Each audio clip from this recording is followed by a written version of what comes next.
हाय viewers, आज आपण बनवणार आहोत कारळ्याची चटणी. ह्याला खुरसणीची चटणी पण बोलतात, पण आमच्याकडे ह्याला कारळे बोलतात. तर हे मी 50 ग्राम कारळे घेतले आहेत, स्वच्छ निवडलेले आहेत. त्याच्यात खडे वगैरे पण असतात, ते काढून घ्यायचे आहेत. आणि आता आपण हे भाजणार आहोत. ह्याच्यासाठी मी घेतलेलं आहे 50 ग्राम खोबरं आणि 50 ग्राम कारळे. हे मी गॅसवर थोडंसं भाजून घेतलं आहे. हे आपण चिरून घ्यायचं आहे बारीक चटणी वाटण्यासाठी. आता आपण हे पहिले भाजून घेऊया. हे पटकन भाजून होतात, त्यामुळे तुमची एकदा कढई गरम झाली हे पटपट भाजायला लागतात. चटचट आवाज येतो याचा.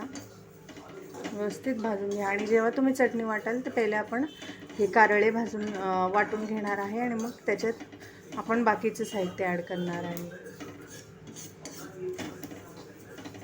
कारण जर ह्याच्यासोबत तुम्ही काही टाकलं वाटताना तर हे वाटले जात नाहीत कारळे. त्यामुळे कारळे पहिले वाटून घ्यायचे आहे. जसं आपण जवसाची चटणी करतो अगदी तसाच प्रोसेस आहे.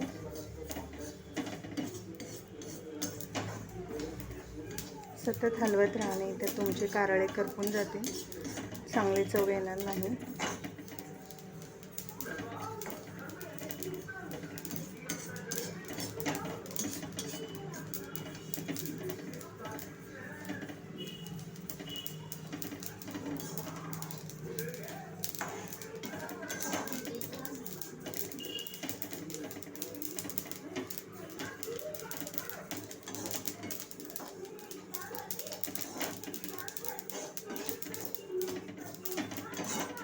हे पहा, ते भाजून झालेले. आता आपण हे ताटलीत काढून थंड करून घेऊया.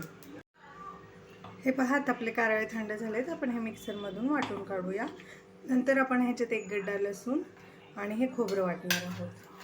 तर हे आपण नंतर टाकणार आहोत. पहिले आपण हे वाटून घ्यायचं आहे. हे पहा, आता आपले कारळे छान वाटून झालेले आहेत. आता आपण ह्याच्यात खोबरं आणि लसूण ॲड करणार आहे आणि हे वाटून घेणार आहे छानपैकी. हे पहा, इथे मी 1 चमचा लाल तिखट टाकत आहे. तुम्ही ह्याच्याऐवजी लाल मिरच्या पण वापरू शकता आणि चवीनुसार खडे मीठ.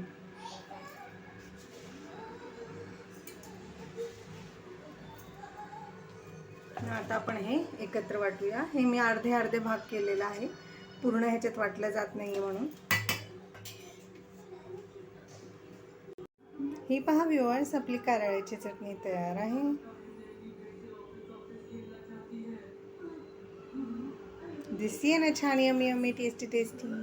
जर तुम्हाला माझी रेसिपी आवडली तर माझ्या चॅनलला लाईक करा, सबस्क्राईब करा. ही चटणी तुम्हीही बनवून खा आणि माझी ही चटणी तुम्हाला कशी वाटली कमेंटमध्ये ज़रूर कळवा. तुमचे काही प्रश्न असतील तर तेही विचारा.